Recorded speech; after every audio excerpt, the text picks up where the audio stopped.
Hello and welcome to the Wolfchase Toyota Insider. I'm Jeff Brightwell, joined by Brooks Monaghan. And Coach, what a difference a week makes in sports and in any sport from week to week, good or bad. And I know the team probably the first time in a long time had not dropped three in a row, and maybe just kind of searching internally as we talked about last week. But boy, I'm sure they relied a lot on that senior leadership and a couple of the COVID seniors, the fifth year seniors to kind of get them back on track. And you've talked win or lose. You really have enjoyed this group and appreciated what they've done. And you really had to be happy with the focus and the rebound in that big win over a very good SMU team.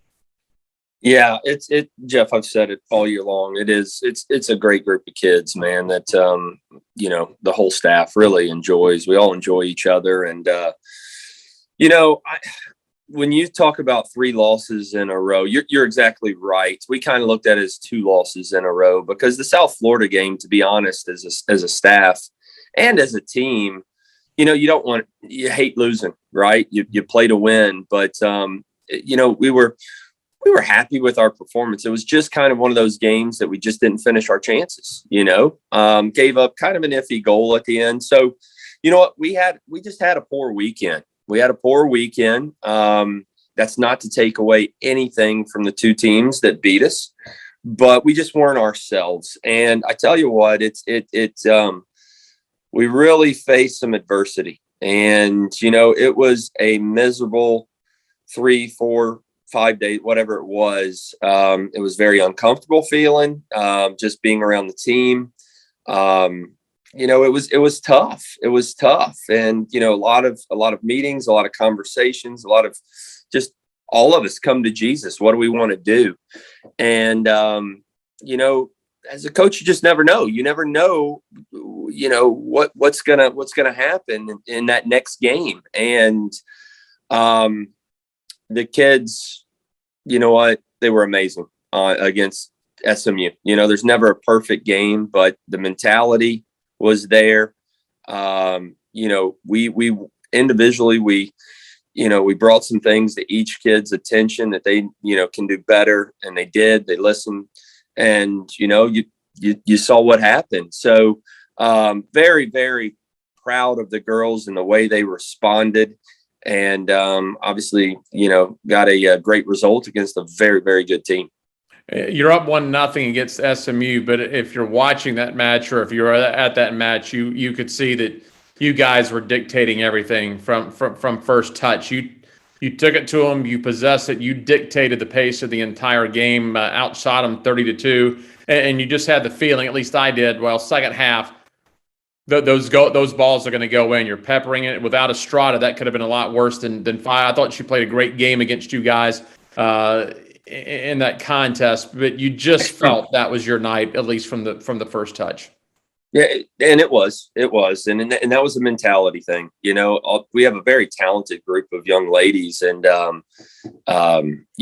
basically the challenge was be the best you can be on the night, and they really stepped up, and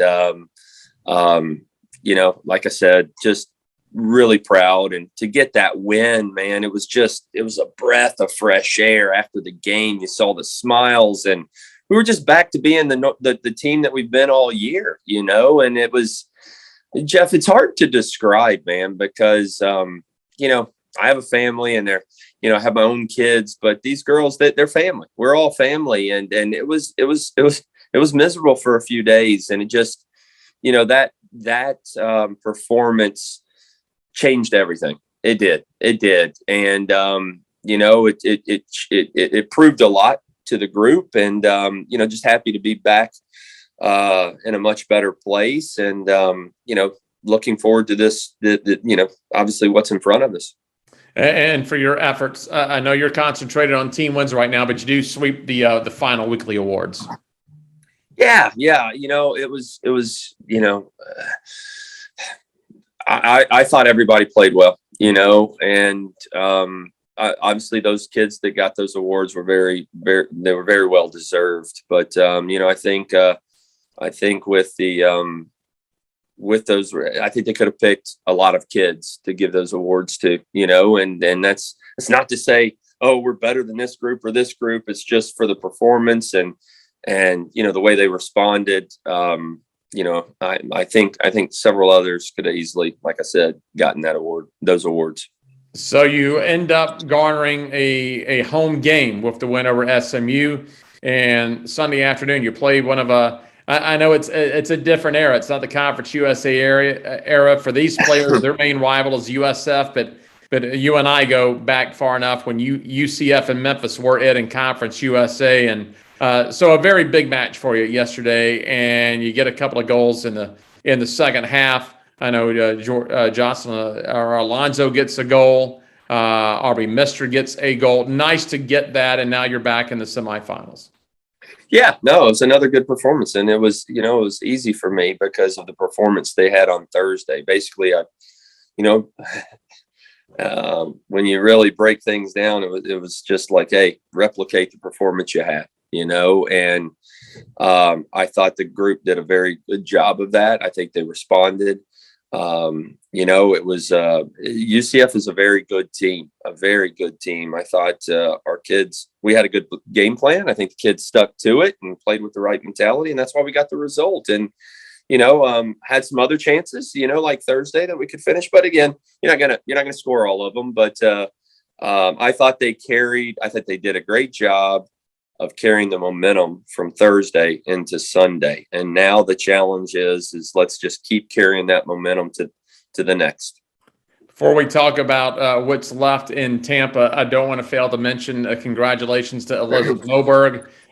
She got that clean sheet against to SMU. Didn't get a ton of action, but she cut down any opportunities in that match. Follows it up with another shutout yesterday. Just your thoughts on her career here. It's been an outstanding career, and I know you care about every position, but in the back of your mind, for you and Johnny, former keepers, got to be special when you see a keeper put in that much work, get a record like that, and also you guys have traditionally been very good between the pipes here at Memphis. You go all the way back to Elise, who won those 5 championships, and you just had a good run of keepers. Yeah, no, Moberg's had a fantastic career, and but again, it's nobody can get any awards without their teammates, and that award, yes, it goes to Moberg and well deserved, but those players in front of Moberg deserve a lot of credit as well, because our back line has been great. We talk about units, and they've been a great unit. So, all of them deserve a little piece of the pie. But like I said, couldn't be happier with Moberg. She's a very talented goalkeeper. Deserves it, but also, the players around her deserve some credit as well. All right, Coach, you're headed down to Tampa this week. Thursday, you get the first game, the afternoon game. You'll face the 2-seed Houston, and it wasn't that long ago you talked about the match. It looked like it could potentially turn into a draw. They get a late goal, and they get the 1-0 win. So you get a relatively quick rematch with the Cougars. Yeah, no, looking forward to it. Their coach Diego's done an amazing job there in turning around that program, and they beat us. And at the end of the day, in life, you don't get too many second chances. Well, we're getting a second chance, because now listen, credit to Houston. I think they forced us to play not our best soccer. But we just weren't quite ourselves. And I'm looking forward to play them with the kids firing on all cylinders. And now that the group is focused and has the right mentality, let's play the game, let the chips fall. All right, Coach, sounds good. We'll catch up with you next week. Thanks, Jeff. That's head coach Brooks Monaghan. I'm Jeff Brightwell with the Wolfchase Toyota Insider on the Memphis Tiger Network.